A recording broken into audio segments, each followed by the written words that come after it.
What if I did like... It is me, Donald Trump. I've intercepted your text-to-speech bot using new AI technologismos thanks to my fellow pal elongated musket. I think that's where we're going to start the video.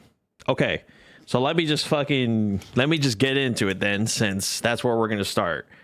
I recently finished The Outer Worlds, and I was lucky enough to get it free on freaking, I was gonna say Steam, Epic Games. And I got the Spacious Choice, which has all the DLC, which there are 2 of them. Overall, at least as a start, I actually had a ton of fun playing this game. Games made by Obsidian Entertainment, which, you know, in their ads and when it was coming out, they were talking about, like, from the creators of Fallout New Vegas, which every time that's been said,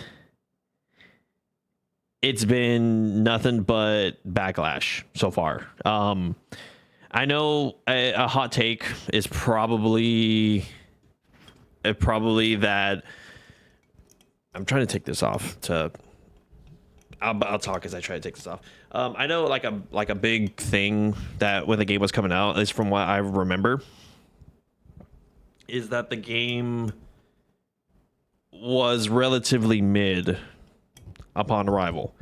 And I haven't looked into a lot of the reasons why. I wanted to do more of a blind playthrough, but knowing that the game had come out with kind of like a mixed review. And I know, and then recently, like watching videos as of recent, there was apparently like a lot of like animation issues. There was a lot of like, there was just a lot of things that were going on with the game, like that were being critiqued. I don't know what they are yet. I'm probably going to look up that stuff after the fact. But so if I don't touch on them, that is why. Quick disclosure. So I did play on the Supernova difficulty. I know we're going off track. I really want to take this mic so that way I can have it kind of like this, but it's not coming off the mic thingy. And I don't want to like accidentally unplug it and then have audio. Oh, there we go. Wow, that was really hard. Sorry. And this is going in the video, by the way. Sick. Nice. Check that out. Now I feel like a comedian. What's up, pussy? Yeah. This is kind of cool, actually. I'm gonna start doing it like this. This is cool. Okay. Did you guys hear about what happened today? Nothing happened today. Okay. So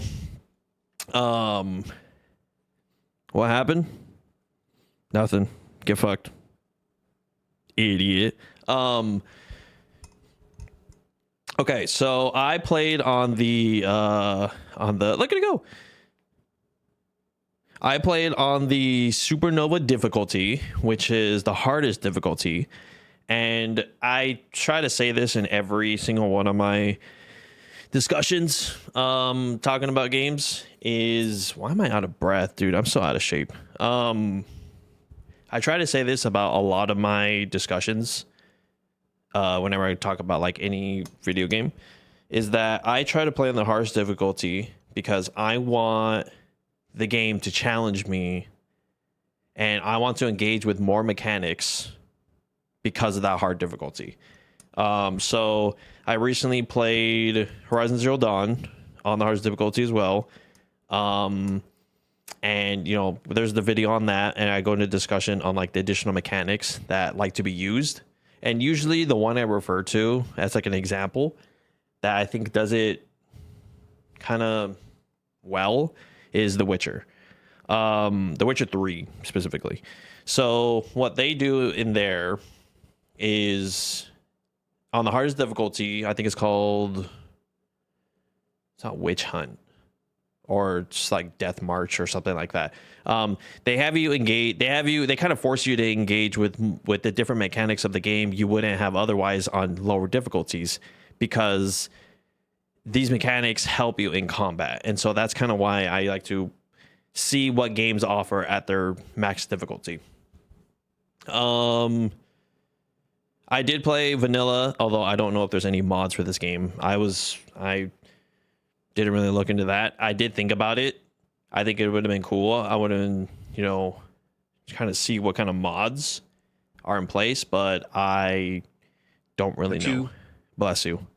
What else? My goal for the game. So this is the big one. My goal for the game was I wanted to play a game that was an RPG. Because I know you can, like, it's like Horizon Zero Dawn or Assassin's Creed. They're like, oh yeah, it's an RPG, but like not really though. And you're just like, okay, then they'll have you make decisions and it doesn't even matter. And you're just like, okay, so much for the RPG elements. So I was expecting a lot of RPG elements where if I killed an NPC, it would change a quest line, or I can really make any decision I want. I can build craft however I want. I can build craft companions however I want. And to my surprise, I was actually pleasantly surprised at the game at the game for being able to let me do that. I'd say some parts were a little bit more linear than others, but I would say overall I was pretty glad. I was pleased to what I was able to find, and we'll go into it as the discussion goes on.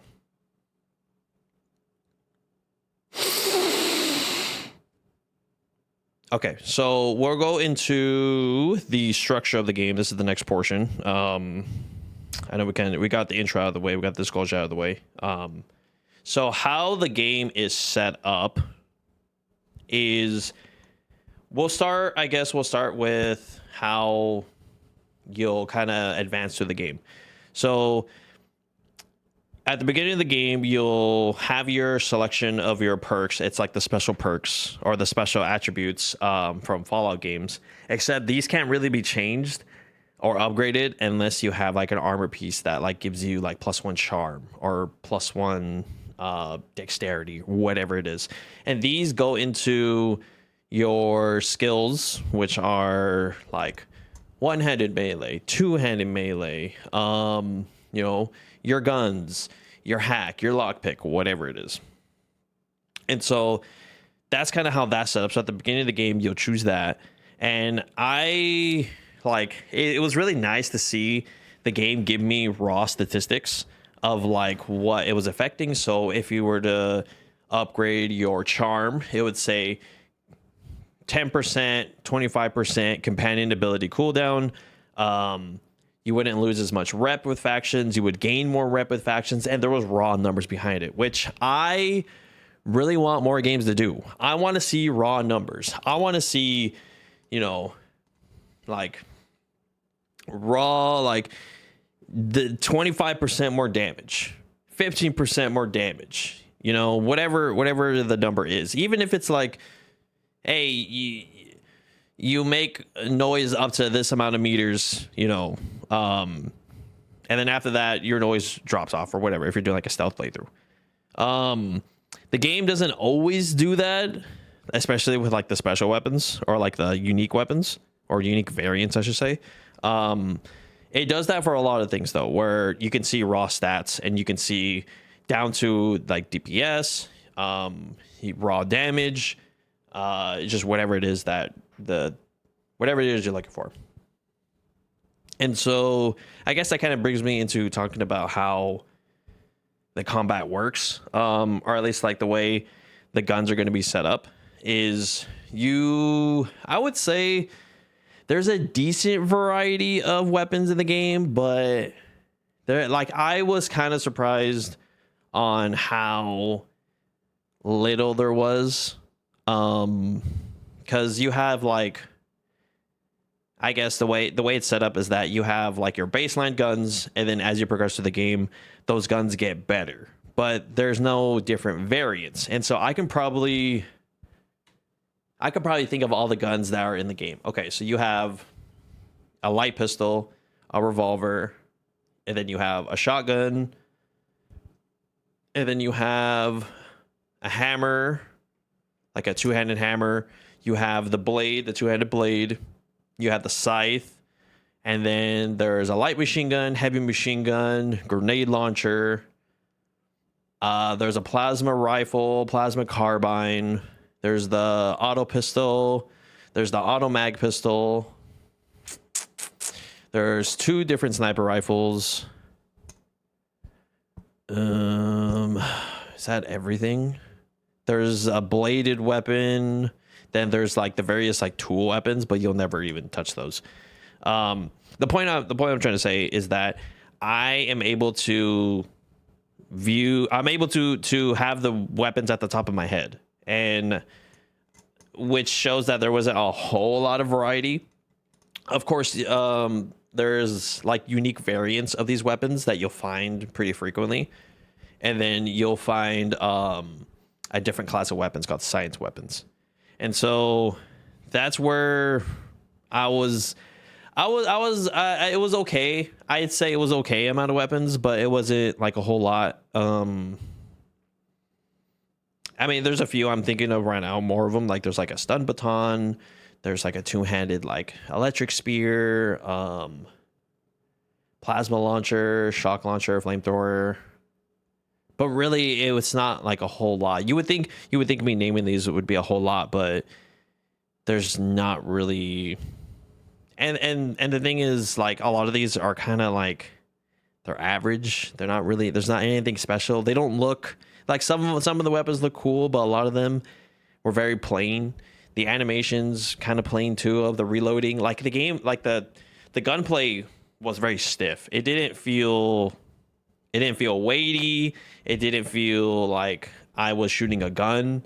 It was just like, hey, here's a tool, which was your gun. It's like it was very jarring at first getting used to the gunplay, and I didn't really harp on it for too long, but I was like, okay, like the gun kind of just feels like a paperweight or like a stapler. Like pistols felt like staplers, and then like the big guns felt like big airsoft guns. But luckily they have a not crafting system, but like the upgrading system. I liked it up until that shit got mad fucking expensive. So how the guns work is you'll find a gun, whether you pick it up or you loot it, or like you loot it off an enemy, and it'll come with like a set level, and it'll come with, you know, a set perk, maybe, or not set perk, a set attachment, and maybe you'll have an attachment that changes its damage type. So I thought the system, it's very basic. Let's just get that out of the way, because you go to the tinkering stations and you can modify a gun, which you can add attachments for it, whether that's like, you know, you can add a sight to it that makes it to where your range is greater. You could change the type of the gun where you could do shock damage, plasma damage, corrosion damage, N-ray damage, which I thought sounds hilarious. Plasma, shock, corrosion, N-ray. I think those are the 4. And then you could change like magazine size, or you could change like the barrel. Like you can add a silencer. It just depends what kind of build you're going. And most guns have this kind of set modifications. I thought it was okay. You'll end up like at the end of the game, or in end game, you'll end up just having just like really just 1 or 2 weapons that you'll use, and then that'll kind of be the end of it. And so like the system is like pretty good to engage with, but eventually it gets to a point where you just sell your mods, and then that's about it. Let me see, modifying, and then why? Okay, so there's the modifying the guns. When you tinker the guns is when you upgrade its raw level. This doesn't upgrade stats. Like the only stat you'll have upgraded is damage. So you can level up the gun for a certain amount of money and it'll increase damage. So it's very linear. It's very spend money, more damage. Spend money, more damage. The thing is though, is every time you upgrade a gun, your amount of money you have to spend on it increases, and that pretty soon will get exponential. And it's the same thing with armor. So let's say you're level 20 and you find a level, I guess the level doesn't really matter. So let's say you find a gun and it's like level 20 and you want to upgrade it. Okay, you have to spend money. By the time you upgrade it a few times, it will get super expensive to upgrade it. So in comparison, let's say like you have 40,000 bits. Bits is the money. Bits. So 40,000 bits. That's a lot of money. That's a lot of money for the game. And then here's how upgrading will go. You'll spend like 50, then you'll spend 150, and then you'll spend like 400. That's 3 levels so far. Then it'll go from like 400 to like 1,000. Boom. You have to spend, and this is all added together to upgrade it like 4 or 5 times. Then it go from 1,000 to 3,000. Okay. And then it'll go from 3,000 to like 10,000. Okay. No, there goes what? 15,000 of your 40,000 so far. Then from 10,000, it'll go to like 32,000 for one level. And the thing is, the damage will increase the same amount each time. So each level, it'll go up 5 damage, which is not a whole lot, to be honest. Going up 5 damage each time, that's not a whole lot. And so you would think spending 32,000 bits will give you, way more damage, but no, it just goes 5 and 5 and 5 and 5 and 5 each time. So it gets to a point where the cost doesn't even matter for the gun or for the damage you're gonna hopefully buy. And so what ended up happening, at least for me, was I was like, okay, I'm just gonna stop at a certain point and then just use the gun until I can't use it anymore, until it's shit. And then I will try to get a higher upgrade, a higher level of that gun. But the thing is though, is once you reach a certain level, guns will always come out at the same level. It doesn't scale with you. And what ended up happening, which I think the game kind of wants you to go towards, is science weapons. So science weapons are a more unique version, and they're kind of like their standalone versions of the gun, or the standalone version. So when I say like unique variant, it's like let's say you have your normal assault rifle. Now you have a unique version of a normal assault rifle that has like an extra perk. Like there was one that's like, this assault rifle has a greater chance to knock an enemy down. Okay, so that's a unique variant. Science weapons, on the other hand, little different. Science weapons are their own version, and they have like a super bizarre modifier to it. So like I had for most of my playthrough is I did a melee 2-handed build where I would have a science weapon, the science sledgehammer, where every time you swing, it rotates a damage element. So I would do corrosion on one hit, it rotates, shock damage another hit, rotate, plasma, rotate, kinetic, rotate, and ray. And then I paired that with a lot of heavy attacks, or not heavy attacks, charge attacks. Because when you charge attack, it launches out your swing in like a blast. So you have more range on your heavy attack. Not only that, it combines every single element and shoots that outward. So I was like, low key, I was just one tapping a lot of things. Okay, I would be straight up. If not, like I would 2-tap them, because what I would do is I would do the heavy attack or the charge attack on the hammer, and then I would run a little bit because that animation cancels. So rather than waiting for the hammer to come back and be ready to swing, I would animation cancel and it'd be immediately ready to swing. So I would do charge attack, animation cancel, charge attack. That's what I was literally doing as soon as I got that weapon. So what's different about science weapons though is why I think the game kind of wants you to use them. So there's a in the perk system, how it's kind of set up is where it gives you direct benefits. Obviously you would hope that out of perks, but there was a lot of like science weapon oriented perks where it would be more damage. There was I think there's 3 science weapon perks. 2 of them are damage scaling, like in like direct, like, hey, you just straight up do 50% more damage. There was 2 of those. And then there was 1 perk where it says science weapon upgrading is capped. So remember that thing I said, you know, eventually you're spending 32,000 bits to upgrade your normal weapons. Science weapons are a little different. So instead of spending the 32,000, what'll happen is you'll keep spending money up until you have to spend 200 bits to upgrade the weapon, and that will be forever. Also, I have headphones on, but I'm actually not listening to anything.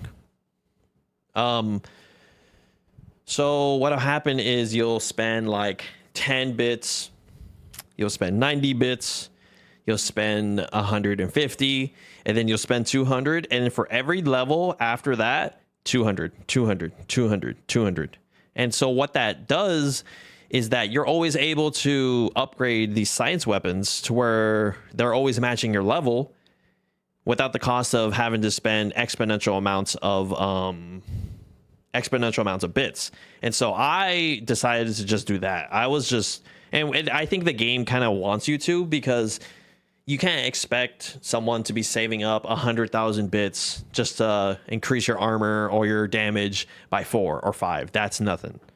And so that's what I ended up doing. I found it a lot easier to do that, and I found it to be just like really the only way. So I ended up having science weapons pretty much for the whole playthrough, and I wasn't using anything else. So all those guns, I did not even bother using. I used them, I tried them, but I never like really used, like, I never really like engaged with them, which just sucks because there's so many guns that I would have loved to, but they would have done so little damage on supernova difficulty, and then I would have to have been forced to upgrade them.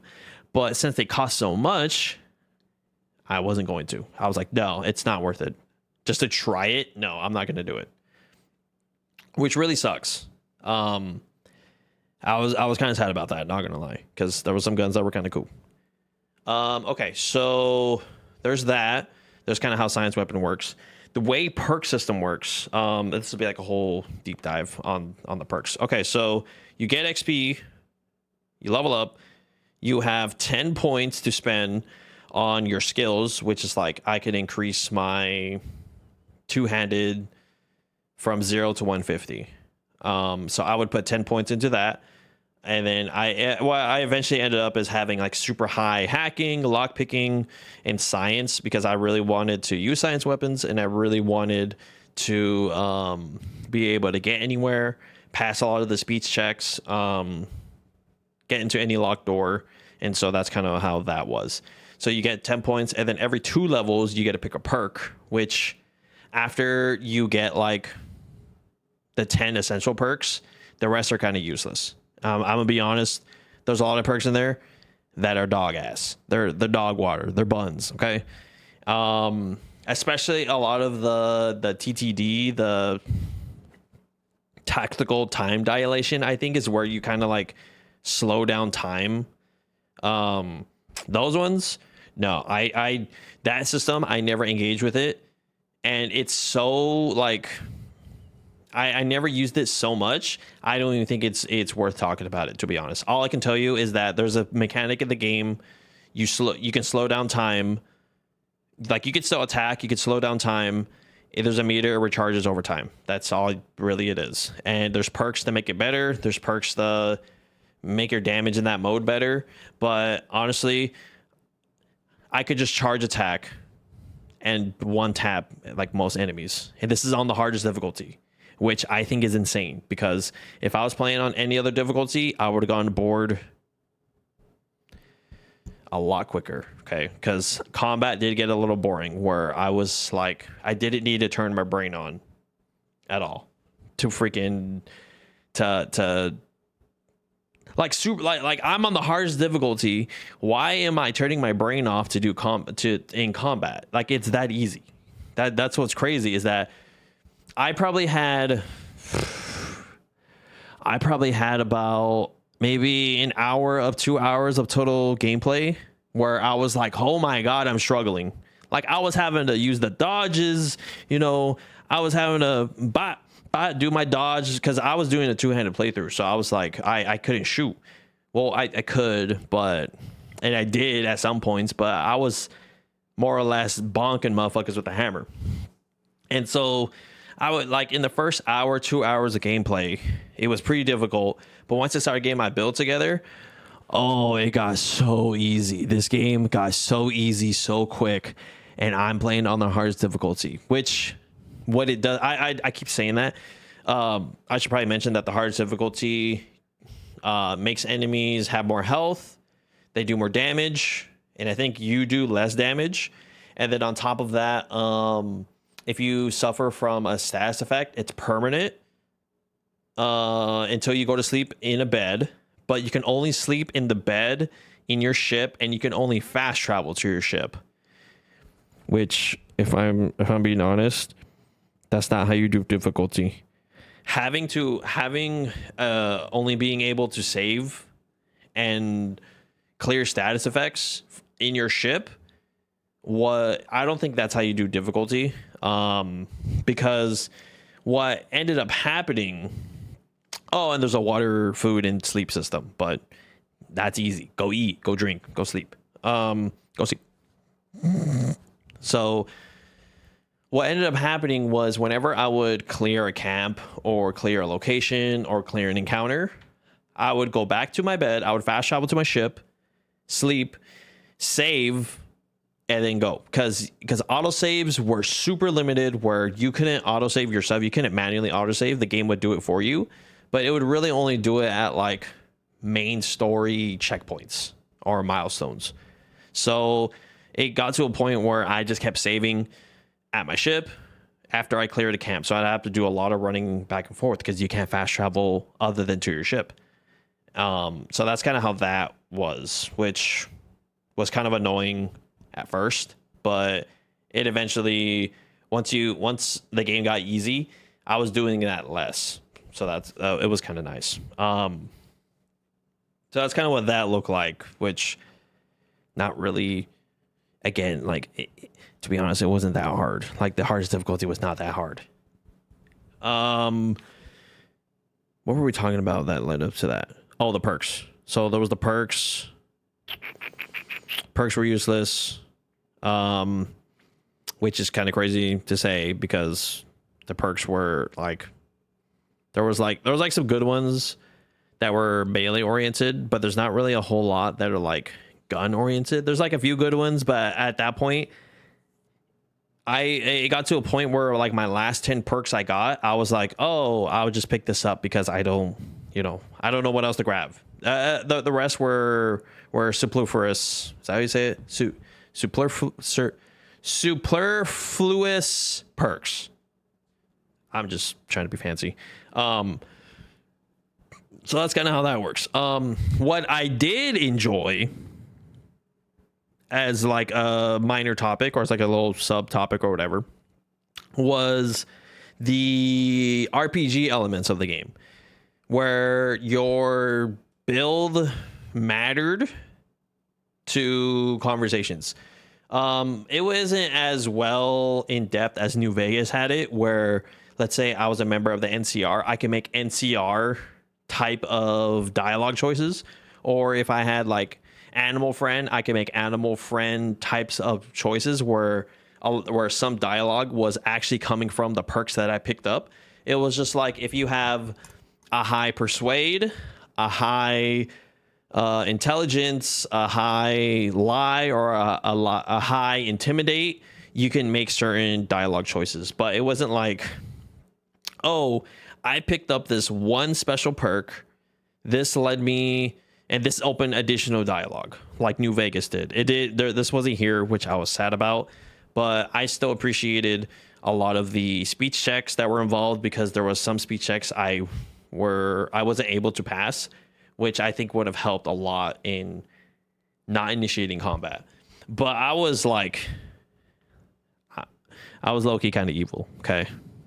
Once we get to the story section, that's when I'll talk about the ending I got, which you could probably guess by me saying I was evil. Like, my goal, my character, was I wanted to be a corporate, like, I wanted to be the corporate bitch. And I also wanted to be the baddest motherfucker in the whole galaxy, in the whole world, which meant I was basically Adam Smasher. So you can kind of guess what kind of build and what kind of ending I got. So going into that, there was another system that I actually really liked, that was like the spell checks, that didn't really, like, it played some role, but I thought it was going to play a bigger role, is the flaws. So the flaws, I think, is a cool system. I think the way that they pulled it off was not as big as it could have been, or not as impactful. So what are flaws? Flaws are random perks that it's not within your traditional perks you can pick from.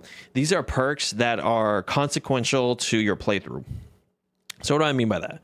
So let's say, like I use one for example. So I kept taking plasma damage, and a flaw will come up randomly. It'll be like Spacer's Choice, or the board, or house you're on, or whatever, has discovered a flaw in you. And so it'll say, like, because you took so much plasma damage, you're now weaker to plasma damage. So you take even more of it. But because of that, and it'll say, like, do you want to reject or do you want to confirm this? Wait, I feel a sneeze coming up. Okay, never mind. Okay, so because I kept taking plasma damage, this thing came up. It's like, hey, do you want to take on this flaw? Your consequence of taking on this flaw is you take additional plasma damage, but you get a free perk point. And all flaws are like this, where you'll get one free perk point, 2 free perk points. But as I said, the perks, there's really only like a certain amount that you probably need. And then after that, you don't really need the perks anymore. So you're kind of taking on these flaws for no reason. But there's a few others. There's that one. There's also another one where it's like, hey, you've been taking so much damage from robots. When robots are around, you now have a phobia to those robots. Therefore, some of your attributes, like your perception, and your like dexterity, they now are all -1, which I thought was fucking cool. So there's a direct influence to these, and you can't reset those. Those are there for life. Those are there for your entire playthrough. You can't get rid of flaws, at least not that I know, because you can respec your character, but I don't know if that gets rid of the flaws. And so that leads to, because there's a perk where it says, hey, you do more damage for every flaw that you have, which means if you just take on all these flaws, you could be doing fat damage. But let me tell you something.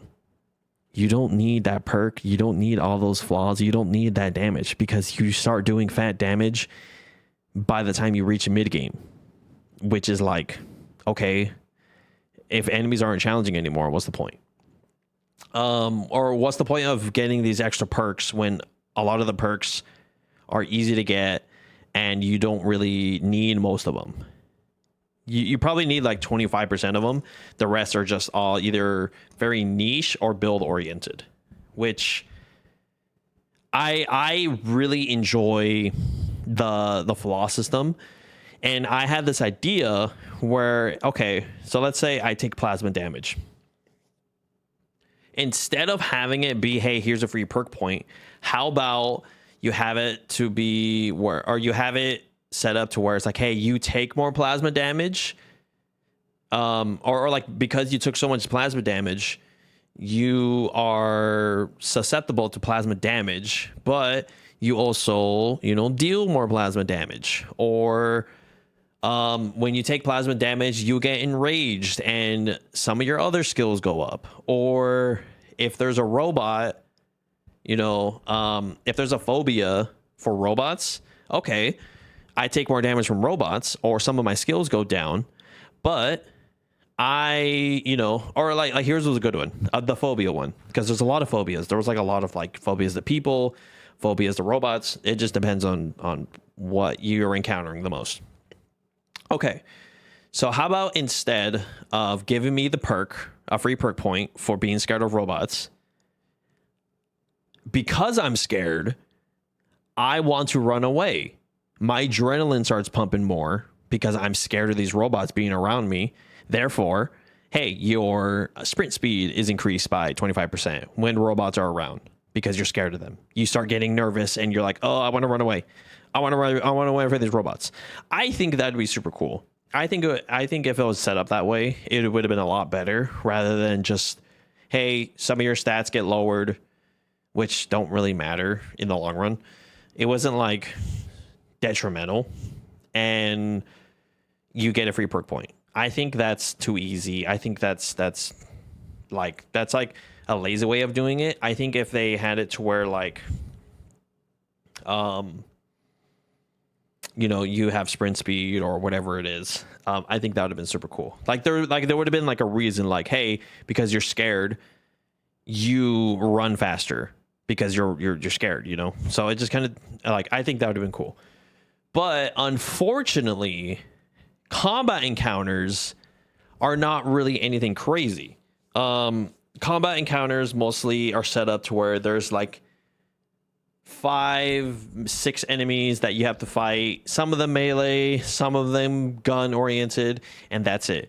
Whenever there was like combat encounters, there wasn't really a whole lot of enemies to defeat. There'd maybe like 4 or 5. And I was blitzing them so much with this science weapon where it ended up being to a point where I was wiping out enemy groups within 20 seconds. Probably that was like about my average combat experiences. I'd be in combat for 20 seconds and that's it. So it wasn't really like, yeah, exactly, easy. It wasn't really anywhere like I wasn't challenged. There wasn't a lot of enemies. The enemy variety, like there's not really a whole lot of enemy variety either, which kind of sucks.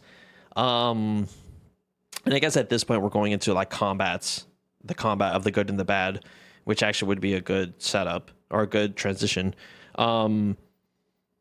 So for me, combat didn't really last that long, and I think that's just because of the game itself. It's not really a hard game, even on the hardest difficulty. Okay, so there's that. Going into enemy variety. So enemy variety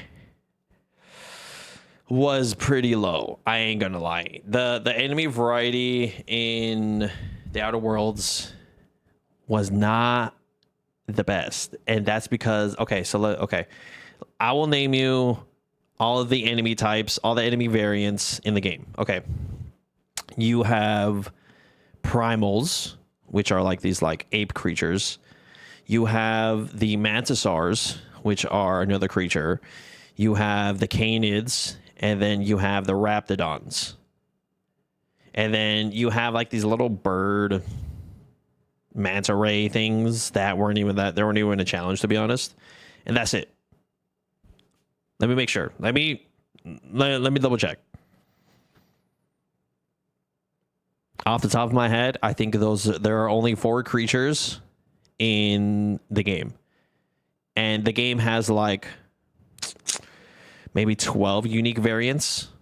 So those are all the creatures. There's like some like slightly different versions of them. There's like the Mantisaur Queen, Mantisaur Soldier, but more or less, it's kind of the same thing. You're kind of fighting the same creature, which totally sucks. And oh yeah, a Sprat. Sorry to all the Sprat people, but that's like that's like fighting Skeevers in Minecraft. Fucking Skyrim. I don't know why I said Minecraft, but you know what I mean. Yeah, I know. I don't know why the fuck I don't know why I said Minecraft. A Skeever in Skyrim. Okay. Skeevers in Minecraft. Shut the. Okay. So that's kind of what the equivalent is the Sprats are the Skeevers of Skyrim. I almost said Minecraft again. We were talking about Minecraft yesterday, but that's besides the point. Okay. So there's that, and then you have your enemy types or your human variants, where it's basically you're either fighting a marauder or someone who is like a crazed enemy, and then there's like your corporate enemies, but that's it. But they mostly have the same guns, the same types. That's what I would put them into. And then you have your auto mechanicals, which are the robots, and that's it. That's besides, I guess, some of the boss fights in the game. For example, the big old slug from the what's the DLC called? Because there's Peril, I think it's Peril on Gorgon, and there's like the murder mystery one on Eridanos, but that's about it. There's not really anything crazy. There's no like not that much boss fights, which I was actually kind of surprised there's a boss fight at all. Yeah, so the thing is though is that there's not a lot of enemy type, so I kept seeing the same enemies or the same reskin enemies, and it got pretty boring because I know what they would do. I know how to fight them. I mean, I would just bonk them on the hammer, so it didn't really matter. So that's kind of how that went. Not really a whole lot in that department, unfortunately. Although what did piss me off... Okay, let me tell you something that pissed me off. Let me go on a little rant real quick. Okay.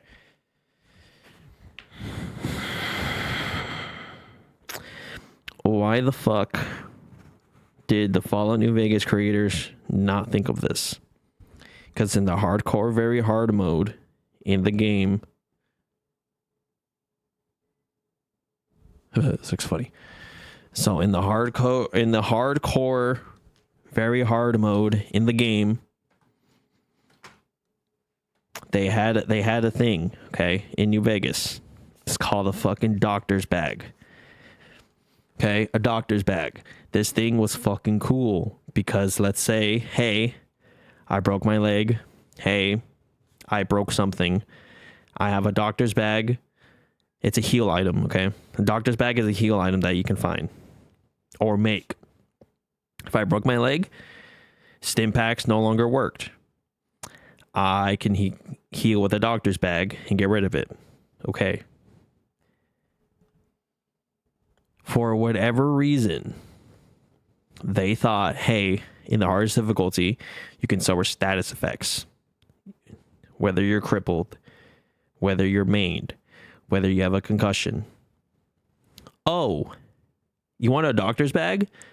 Well, too bad, because we didn't make one.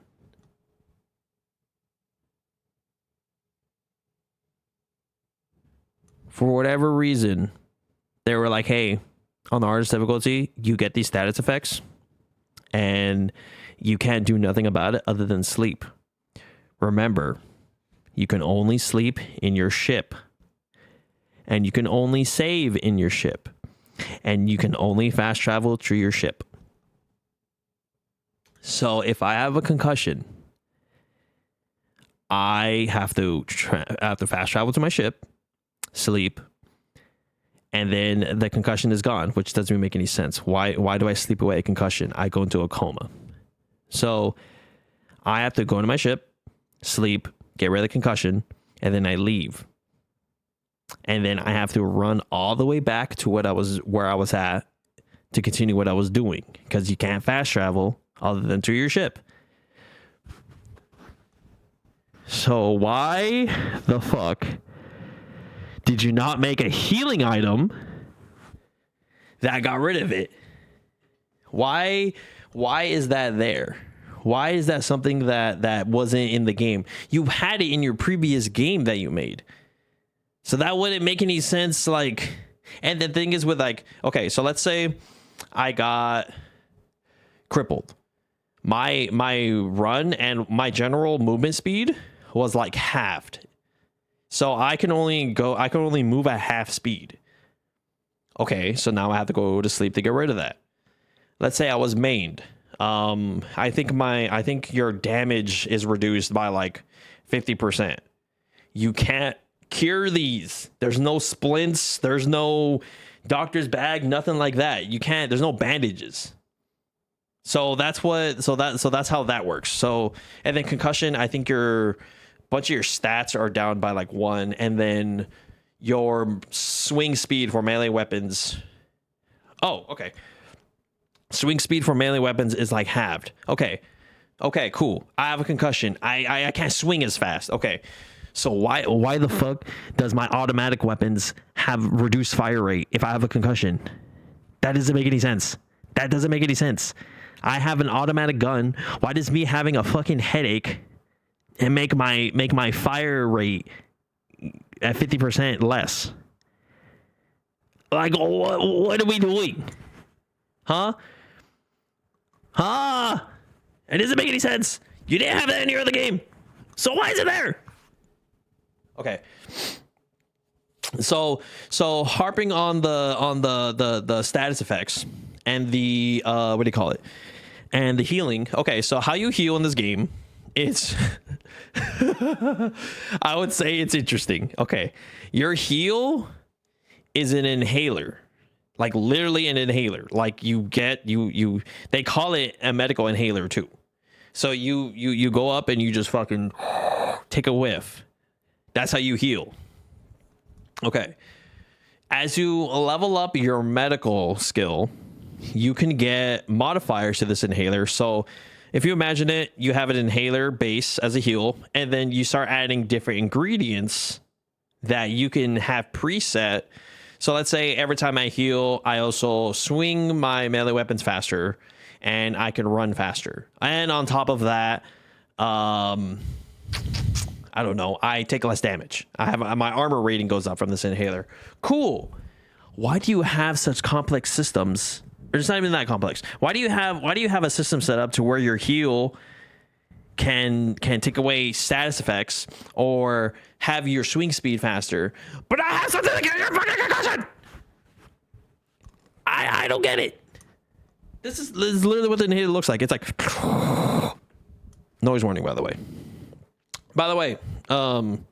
Feet backwards. I know you probably haven't seen these before, but literally this whole conversation, it's going to go unedited on YouTube. That's how these things work. Is there's no editing. I'm just going to do the whole thing. So whatever's in there is going to stay in there. I don't know why I went off track to say that. Anyway, so that's how the healing works. Okay. Slap it right there. Slap it in there. Yep.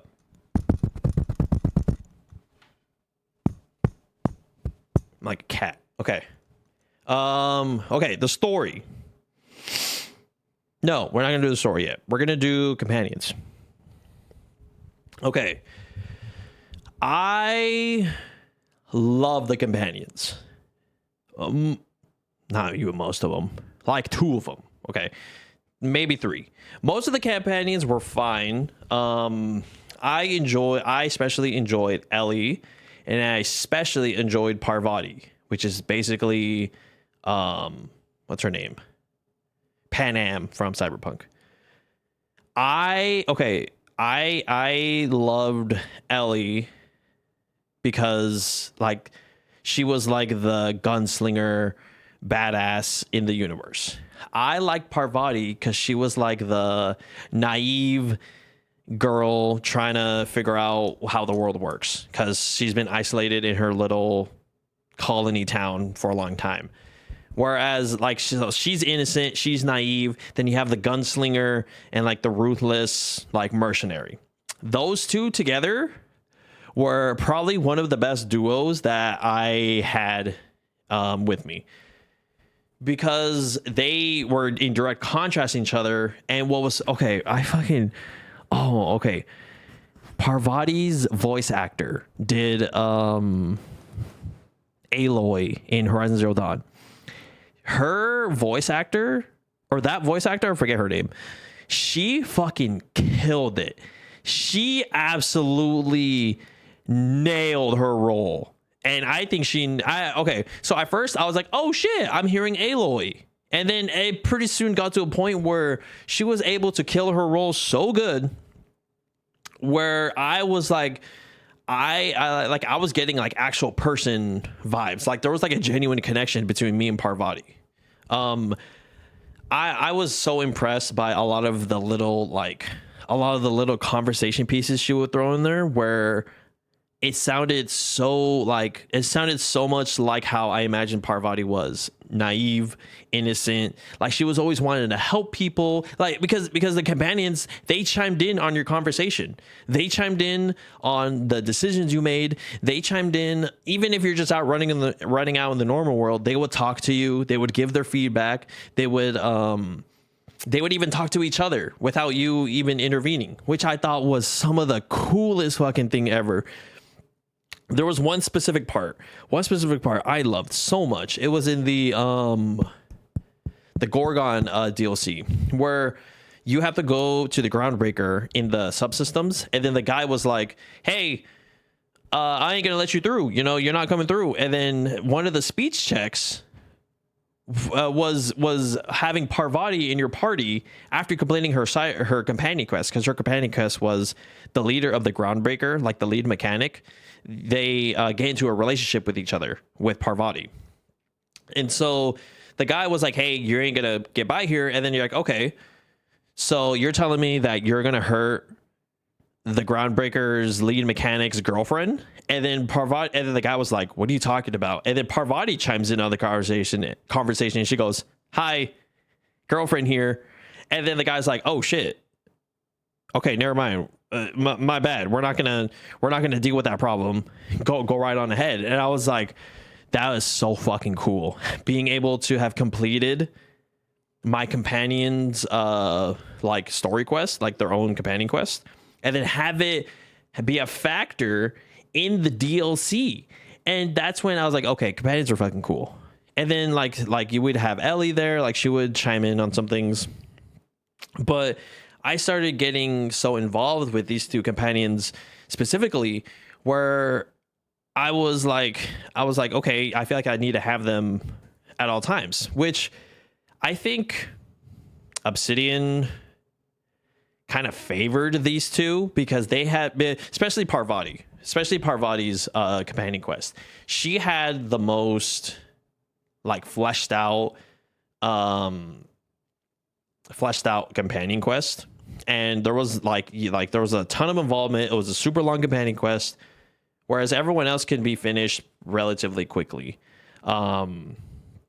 except maybe like Sam or Max. Sam's the robot. Max is the philosophy guy.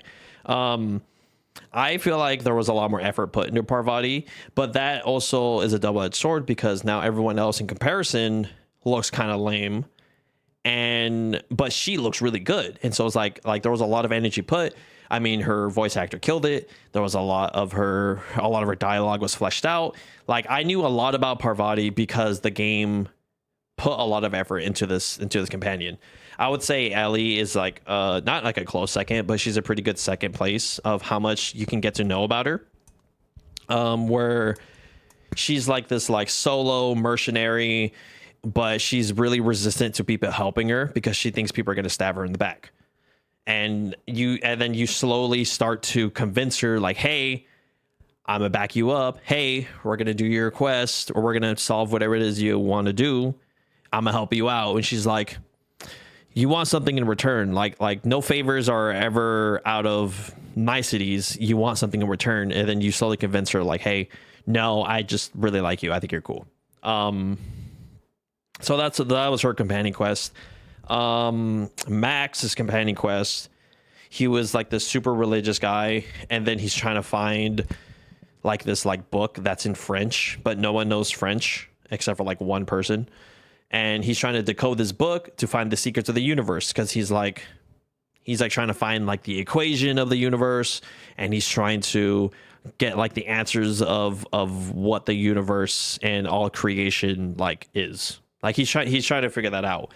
But you get to a point where his companion quest, what'll happen is like you'll kind of turn that upside down, and then you'll realize like, hey, your happiness doesn't come from this search for this master equation or the answer to the universe. Really, you should just be living in the present. And you go on like this like super trippy, or you go on like this like acid trip basically, and then you like confront his demons, and then he's like, oh shit, you know, maybe I should just focus on myself. Maybe I should focus on the now, and I'll be happy, rather than searching for this equation. I almost failed that quest, which I think is super fucking cool, because if you don't have certain speech checks, your companions will not complete their quest. So with his is I didn't get to I was like barely 1 point over the speech check to complete it, or else then he wouldn't have come to that conclusion, and then he wouldn't have been able to complete his quest, and then it would have just been him still searching for these answers. But because when you get to a point where he was talking like where he's happy with himself, that's like the good ending of that quest. So I don't even know what happens if you don't complete, you know, don't find his inner happiness. Which I probably should have explored that just for this video and for this review, but that even like tells you like some variability in another playthrough. You know, maybe you pick the opposite decision, maybe you don't side with his, you know, finding himself. That's kind of how that was. Felix is the rebellious, gung-ho young kid who's trying to cause a revolution. Well, Felix, you can go fuck yourself, all right? Because that's not what my playthrough was about. His companion quest was he gets a call from a long friend that he thought was gone, and his friend is like, hey, I need your help, you know, we need to go find this guy, we need to go kill him, he's spreading some lies, he's with the board, because the board is like the council of like the universe, or like the galaxy you're in. And so you find the guy, and he's like, hey, your old friend is lying to you, he's just using you. And you're just like, okay, well, now I gotta pick. Find out his friend was lying to him this entire time, and you have your companion, you have Felix, kind of like, oh shit, you know, why would he lie to me? Why would he do that to me? Companion quest over. That's it. You kill him, you leave. That's it. And you're just like, hey, you know, just trust in my word, buddy. We're together in this. And he's like, all right, cool. That's it. That was the end of it. That was the end of the companion quest. So his wasn't very long. I didn't get really attached to him. I didn't care for him. Nyoka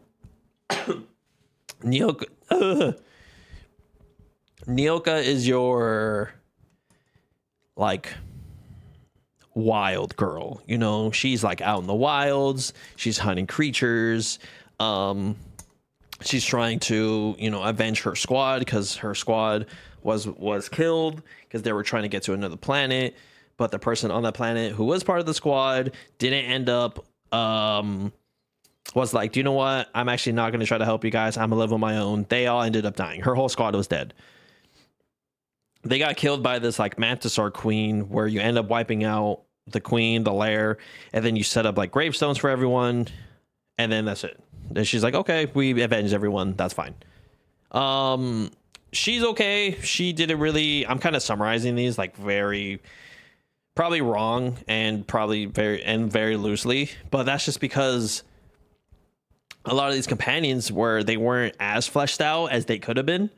And I was exhausting all their dialogue choices as much as I can. And I was trying to get to know them. She seemed pretty cool. I would say she's probably third for me on the whole like tier list, if we were to do like a tier list. But honestly, I don't think it was really all like she was okay. She was okay. Um, who else was there?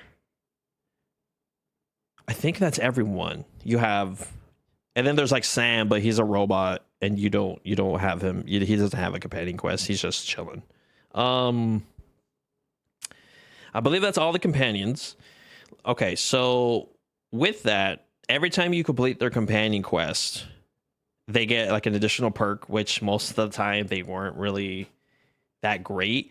I really enjoyed the way Fallout New Vegas did it, where each companion has a preset special weapon that's unique to them.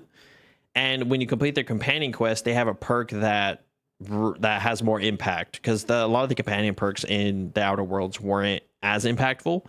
And the reason why I'm comparing it to Fallout New Vegas a lot is because Obsidian made Fallout New Vegas. So I should probably put that out there.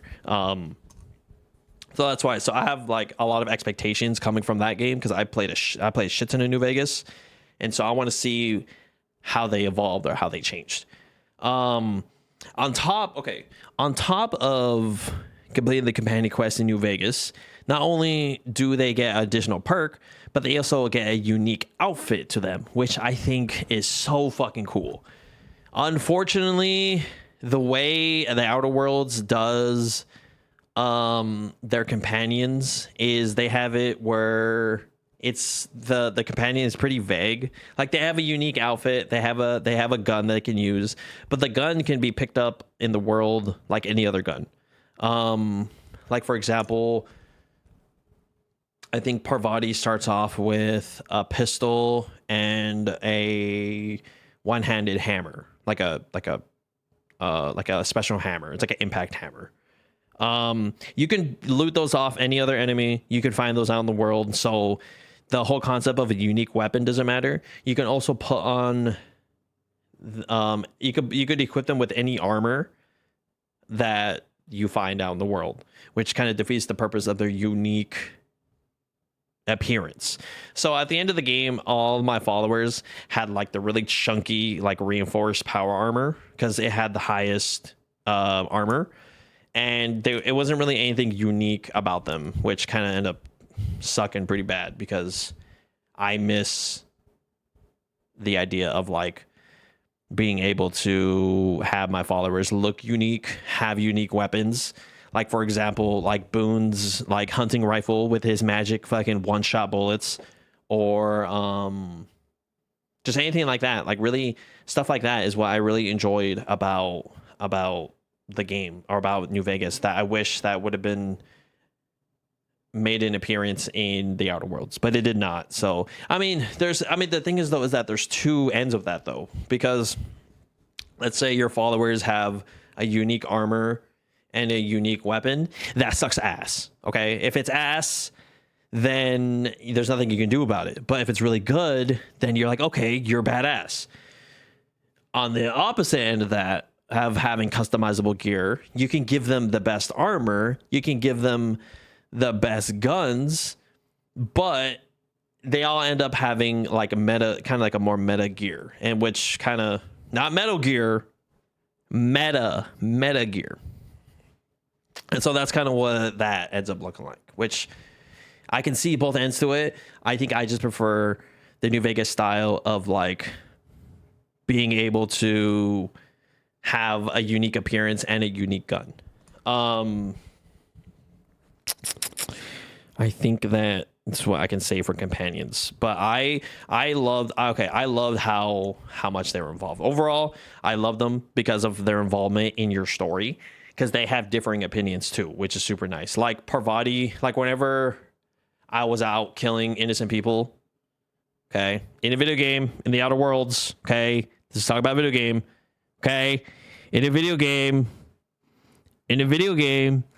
when I was out talking about that, when I was like, whenever there was a decision and it's like clearly a bad, like the negative karma decision, Parvati would be like, hey Captain, are you sure, you sure we can't try to save people? You sure we can't try to save people? We can't talk it out? And then Allie would be like, yeah, fuck these people. Let's wipe them out. Fuck them. And then like, so it's like, and like, I'm not gonna lie, whenever Parvati would say something, like, because her character is so innocent and because the voice actor was so good, I was like, it would make me rethink my decision. I'd be like, fuck, because usually I try to do like a positive, good playthrough. Like, I would try to like talk my way out of everything. I would try to keep killing to a minimum. I would try to like do like good karma. So like for this playthrough, I try to like the opposite of killing people. And whenever she would say anything of like, oh, Captain, can we help him out? After like my intentions is like to kill this motherfucker, like really anyone that was like remotely innocent. I felt bad. I'm not gonna lie, I did feel bad because of how she said it, and that's one of the things why I was so glad to like have her in my party, is because I was like really scared. Like I enjoyed having her say something because the voice actor was so good. And like Ellie's voice actor, I think it was pretty good. So it's like having that involvement not only really elevated my experience, but honestly, whenever I was alone, the game got super dry and super boring because your character is not voiced and there's no radio to like how Fallout games have it. There's no radio. It's just ambient noise, 20-second combat encounters.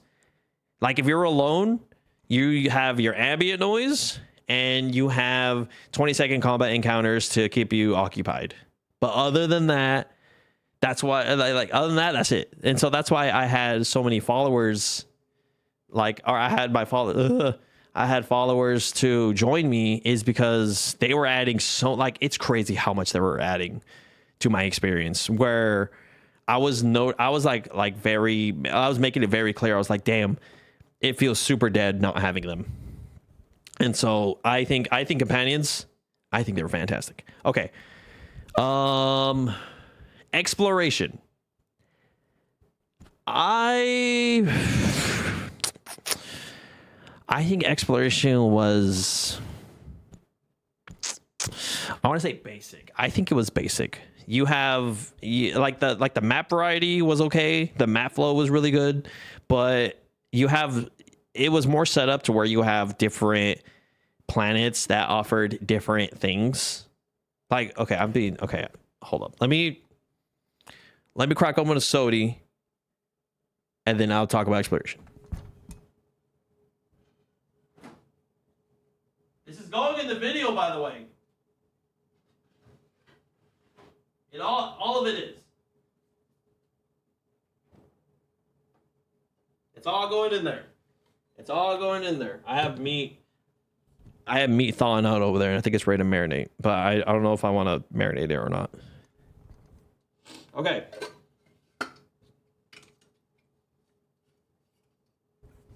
Check this out.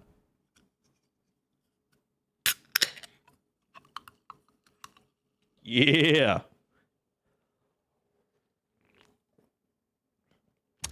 Dr. Pepper, no shug. Cherry. Bitch. Okay, exploration. So the way exploration is set up is not like you have with like Skyrim, or I guess in my brain, Minecraft. Okay. Exploration is set up to where it's several fast travel points.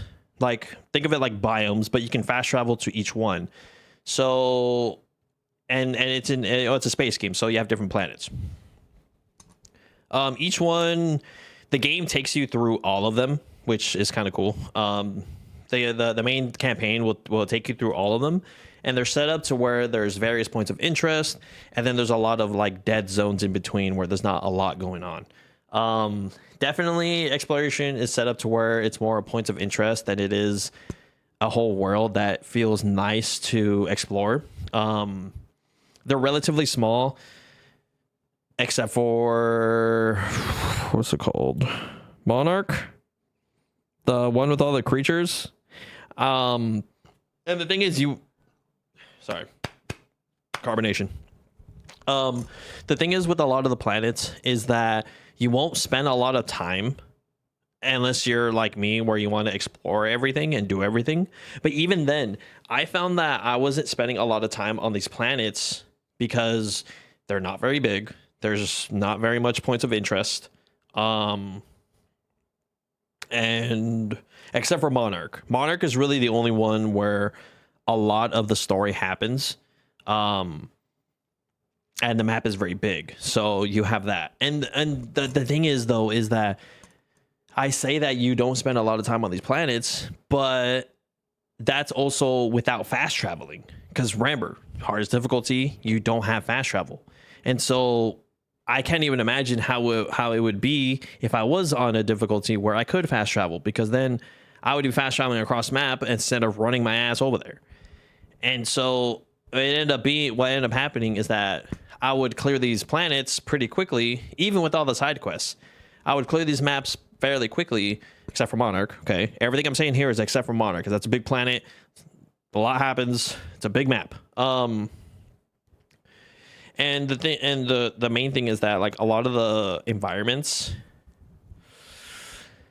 I wouldn't say they're like drastically different. Like you have just like your earthy like planet, you have an asteroid, you have like a dangerous planet that has like a lot of natural enemies. But there's not like a whole lot going for like the variety. It kind of more or less ran like, oh, space colony on a planet. That's it. Or there's multiple space colonies. You have abandoned buildings. Like it kind of ended up looking samey in the way of structure for these colonies, which were like the main points of interest. Those are like the main hubs of each planet, where they all ended up kind of looking the same. The layout was the same. And you can kind of expect you have like an expectation. You are not expectation, but you kind of started expecting the same things out of each different hub in all the planets. And so that's kind of what that ended up looking like. A lot of the points of interest were like abandoned science building or a camp or whatever it was. But it probably most of the time is an abandoned building, because that's what a lot of the world is there's a lot of like old structures left behind by like scientists or like old colonists that, you know, you go loot, come out, you're done. So that's kind of what that looks like. That's what I mean. That's really all it is for exploration, is that it was a little underwhelming. I don't know a solution to that. I don't know if just having more world variety would have been cool. Like I was fully expecting like a snow planet, or you know, like your typical biomes you would see. You know, there's a snowy area, there's a swampy area, there's woods, there's a mountainous. Like low-key, I was kind of sad I didn't see snow. You know, I want worlds that are super trippy, where maybe the laws of physics don't apply to the world. You know, maybe everything is like inverse color or some wild like that. Which is like, okay, this is gonna be a kind of related, but not really. I remember playing No Man's Sky, and you find the anomaly planets where the laws of physics don't exist there. So you'll find like floating glass, and then like, or like the world will be made of glass, or like you'll find like floating rocks just everywhere, or like it's like gravity doesn't work on that planet. And these planets are specially marked as like anomalous planets, and they're more rare to find. At least I believe they're more rare to find, and I think that's a super fucking cool idea. Where I was kind of expecting like these like strange things happening on these planets, but it was kind of bland. I didn't feel like the world was like lived in a whole lot. I mean, there's like, you know, groups of enemies here and there, but it wasn't like, I didn't feel like there was a lot going on. So kind of sucked for exploration, because I like to explore, look through all the nooks and crannies for everything, but I ultimately don't think it was like something to really praise the game about. It wasn't really anything that I was like super like, oh, oh, or anything like that. Okay. Next up, the story. I had the bad ending. I didn't know it was the bad ending until I looked it up after, which was okay. So there's two major endings with like a subset of a third in this game. One ending is you side with Phineas, and what's it? Phineas and Ferb? Yeah, there we go. Someone's dog just started popping off. Okay, so you side with Phineas, which is the mad scientist, or not really mad scientist, more like a terrorist, that wakes you up out of cryostasis. His goal, he wants to save the colony because the board, which is like the overarching government of the whole thing, wants to, like, they have like a pretty tight grip on it. He wants to get rid of the board. He wants to save the colony. He wants to wake everyone up on the ship because there's a big problem going on of the colony. At first, you don't know about the big problem. You're just kind of introduced to the world. You're just kind of introduced to how the world is set up, where you're more or less a desolate colony struggling to survive. Because you'll notice in the world where there's a lot of abandoned buildings, there's a lot of people fighting each other, there's a lot of people who are living shitty lives, whereas there's like the upper elite.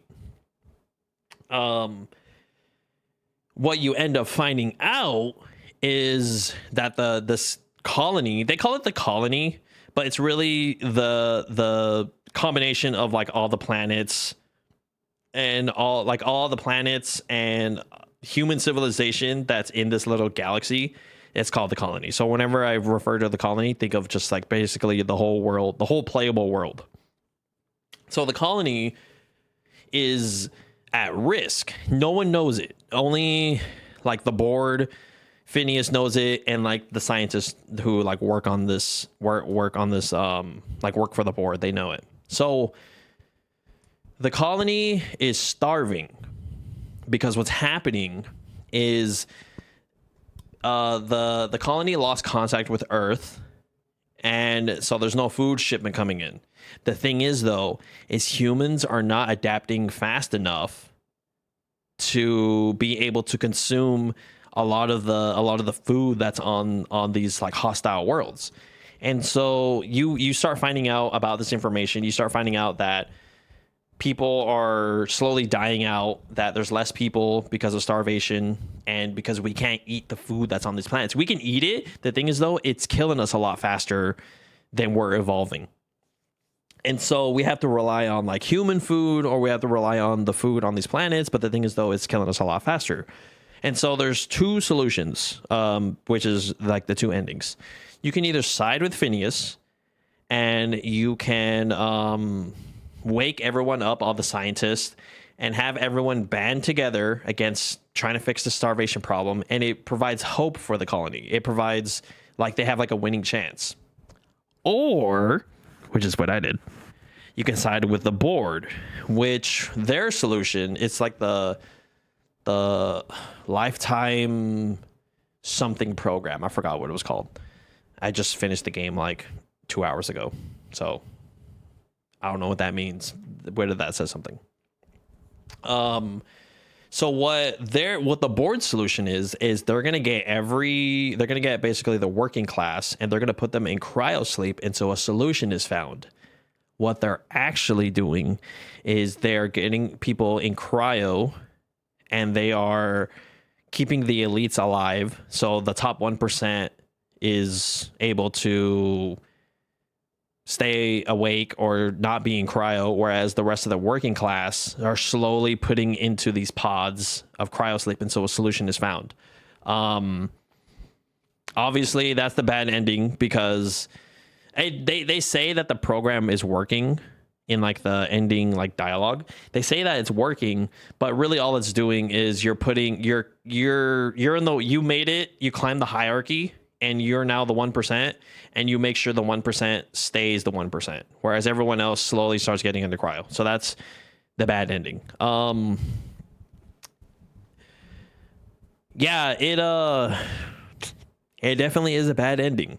It definitely is. Like, they make it very apparent, because what happens is all your followers, they end up being semi okay. Felix, he just leaves my party. I mean, he didn't leave like in game; he stayed to the whole game. But in the ending cutscene, Felix, it specifically says he doesn't agree with having the board rule, and he just straight up he just leaves. No, he doesn't tell anyone he leaves. He just disappears. So there's that, and then there's the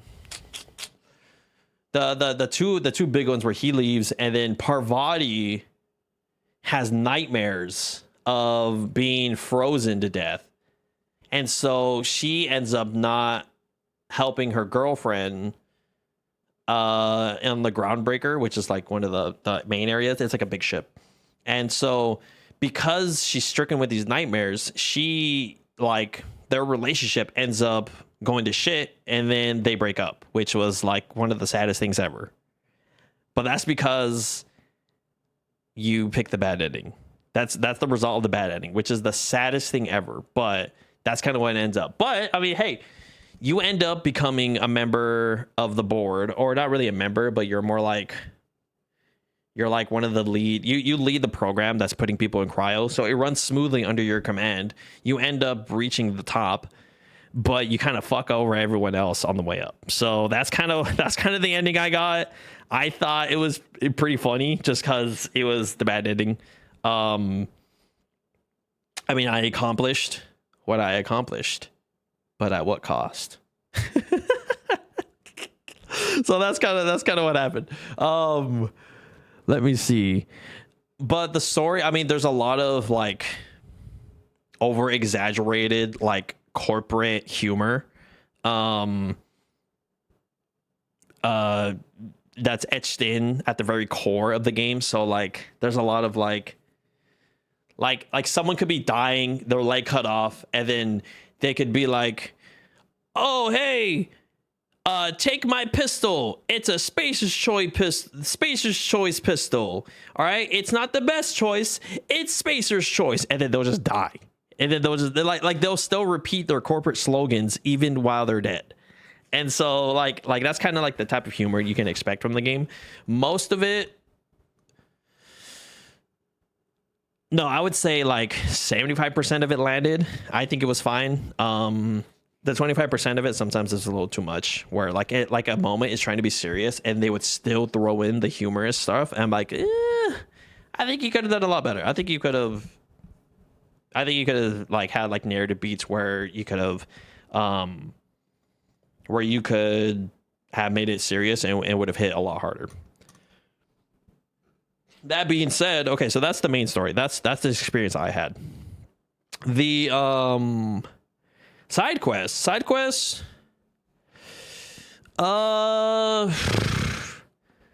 they're not really anything to harp about. Just cause like it's like, hey, can you go fetch this, or can you go kill this? Can you bring it back to me? Oh, thank you for bringing it back to me.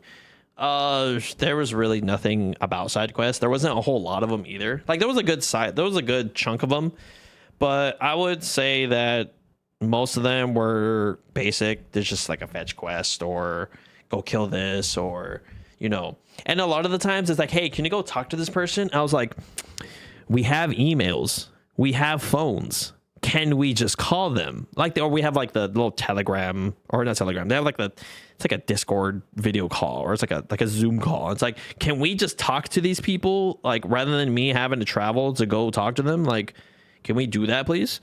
And so well, yeah, a lot of the side quests, I wouldn't really say they were like the greatest thing or whatever. They were just normal side quests. I can't remember any of them, to be honest. I don't know if that says anything.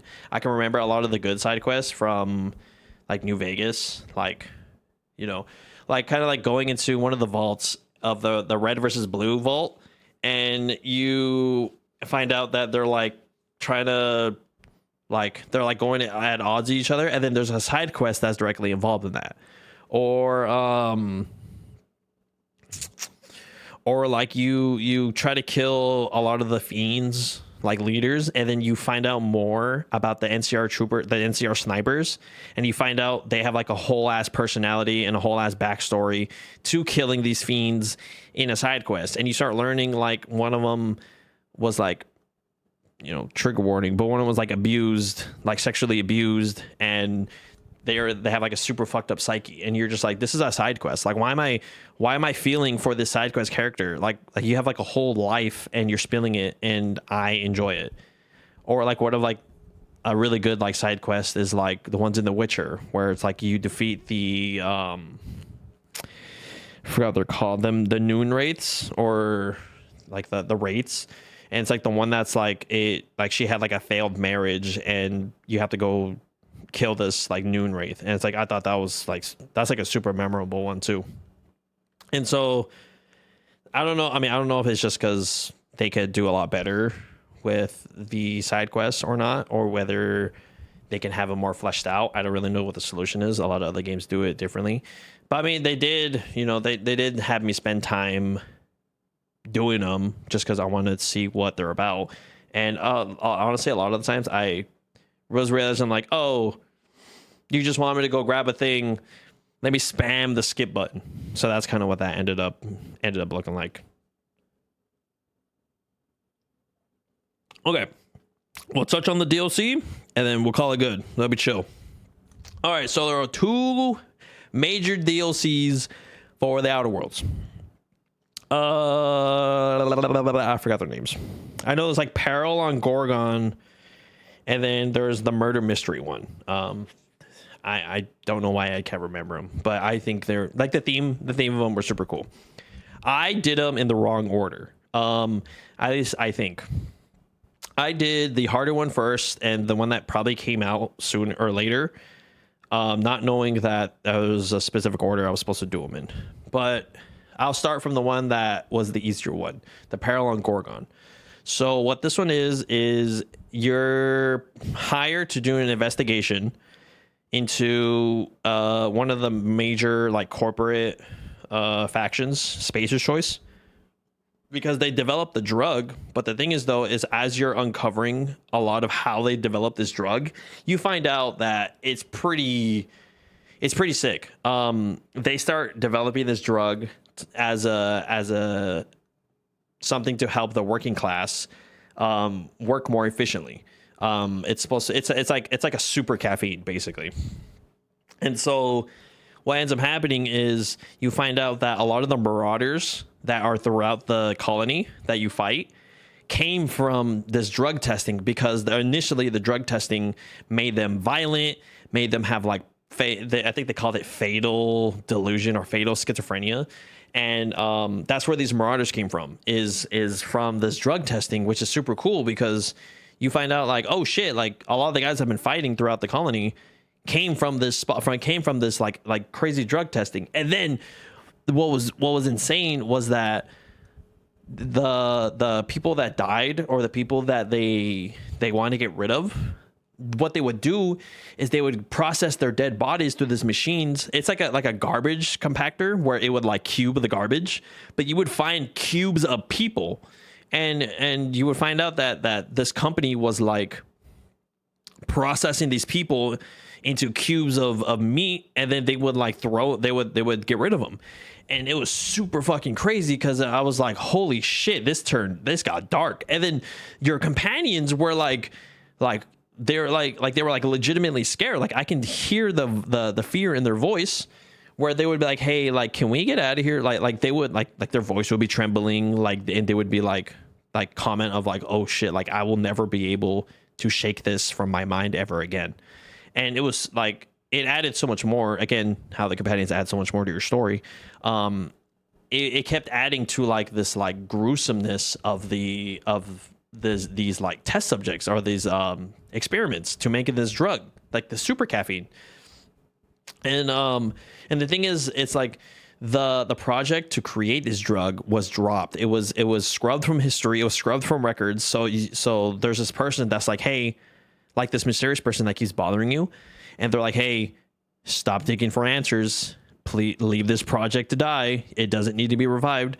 And then you find out that the person who hired you to investigate this, it's their mom that's been telling you, hey, let the project die, because they used to be the lead person on this project.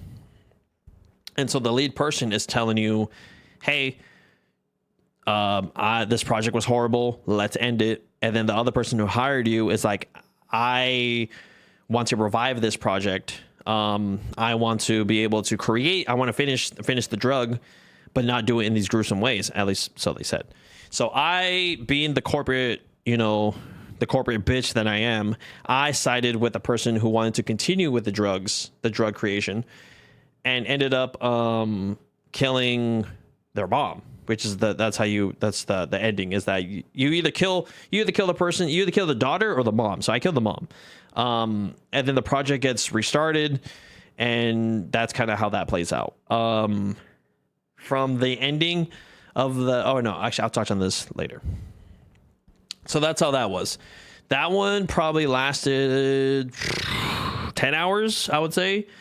It was 10 hours worth of gameplay, which is pretty good for a DLC. Both DLCs offered about 10 to 15 hours of extra content, which is I think is fantastic. I think that's a good amount for extra content. It has its own unique world, its own unique science weapons, its own unique variants of weapons. There wasn't really much in the way of new enemies. There's new enemy variants, but not an actual new enemy, which I was sad about. Unless you count the crazed enemies new, but I don't know. So there was the next DLC, the second DLC, which was a lot harder, and it's a murder mystery of a superstar that was found murdered. And this one I enjoyed a lot because I like the detective work. I like the clue finding you end up doing. They give you a unique gun that detects clues.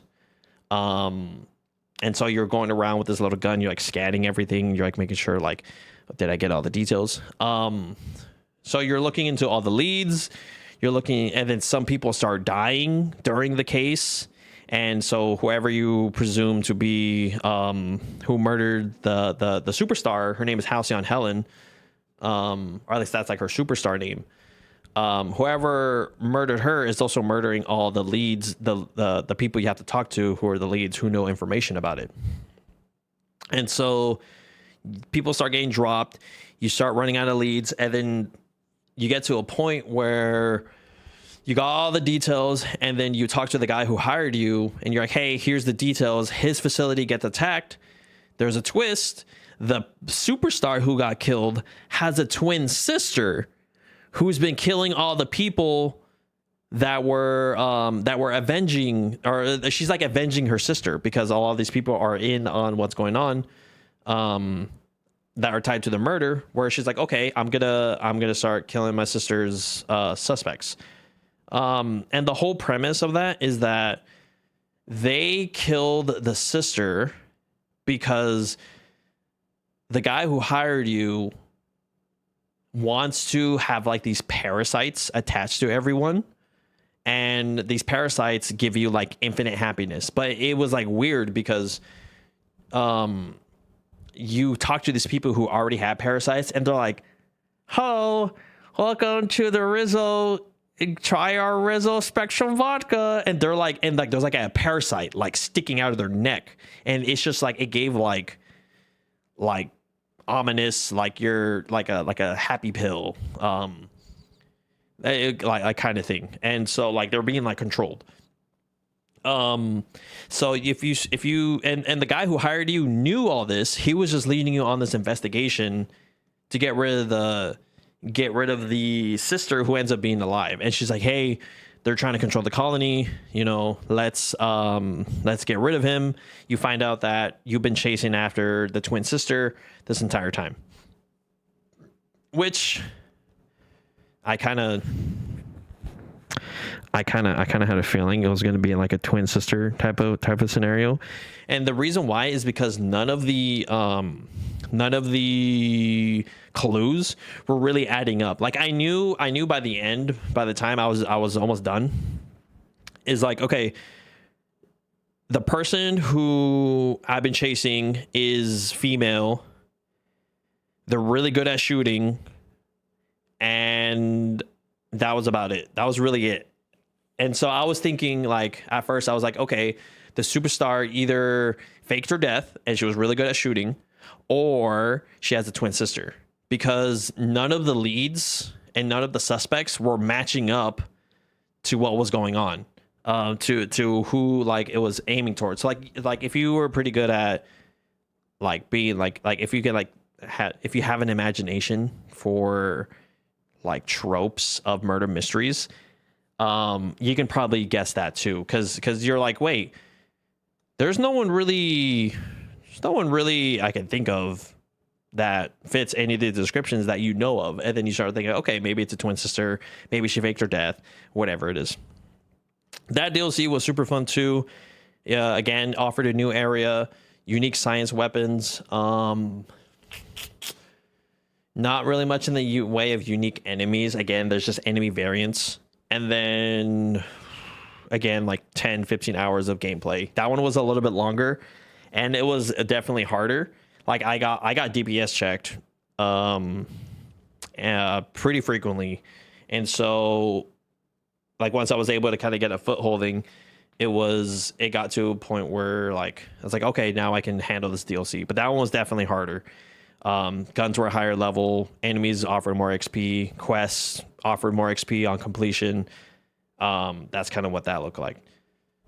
What was super cool is that if you did the DLC before you did the final mission, the outcome of the world of the DLC, like the outcome of your decision in the DLC played into the concluding cinematic that it played at the end of the game.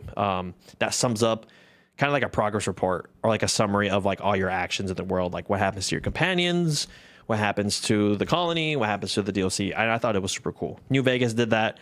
I always love that type of inclusion. I believe that is everything. At least stuff that I wanted to talk about. Overall, I enjoyed the game. I think it was super cool. They announced a number 2, and they have like gameplay footage and like Vidocs already being made. I have a lot of hope for number 2. I hope that they have it set up to where you can have a doctor's bag. That was honestly the biggest thing that I asked for. I think the game did really good with a lot of the companions. I like the world that you're in. You know, I like the way like the RPG stuff is set up. I think they can go a little bit harder on the RPG stuff. But other than that, I think it was a pretty fun game. Everyone said, you know, or at least when it came out, it was like mixed, or it was like kind of mid. That was kind of like the general consensus.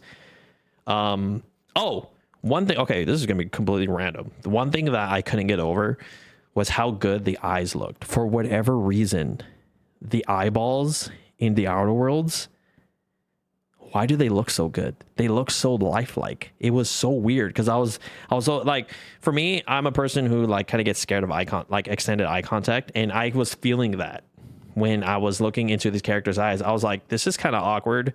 I'm kind of scared to look into your eyes. I'm gonna go look somewhere else. Like during like dialogues, like I don't know what it was, but the eyes just look so lifelike. And I noticed that at the very beginning.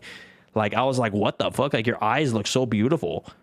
And I don't know what it was. Okay. Anyway, that is my low shibbity bang on the Outer Worlds. I enjoyed it immensely. I don't know what we're gonna play next, but for YouTube purposes, if you made it this far, I love you, and I want to treat you to dinner. I don't know what game we're gonna play next. I haven't figured that out. But we're slowly tackling the backlog. In terms of updates, that's really all I got. But if you made it this far, you're amazing. I know there's not a whole lot of editing to these videos. There's going to be no editing. It's just going to be a raw cut from the stream. So they might not be, you know, as linear, or I don't really have a script for these either. I'm just really just free forming it, or like improvising a lot of these things. And I'm trying to go into depth with a lot of what I'm talking about. I know I missed a ton of things of how the game is set up, or how certain things are set up, but and again, I'm just in my gaming critique arc. I have no neck right now. I'm gonna try to keep it that way. I'm gonna try to hide my neck. I'm in my gaming critique arc right now, and I like to look at games. We still have to do Risk of Rain 2, which is one I plan to do. Doom is another one that I plan to do, and then probably Sable as well. I've already played these games, so I won't be streaming them, but I'll still make a video on them. As for what we're doing next, again, I don't know. All right, that is everything. I hope you have a good morning, good afternoon, good evening, and this is Gooplets signing off.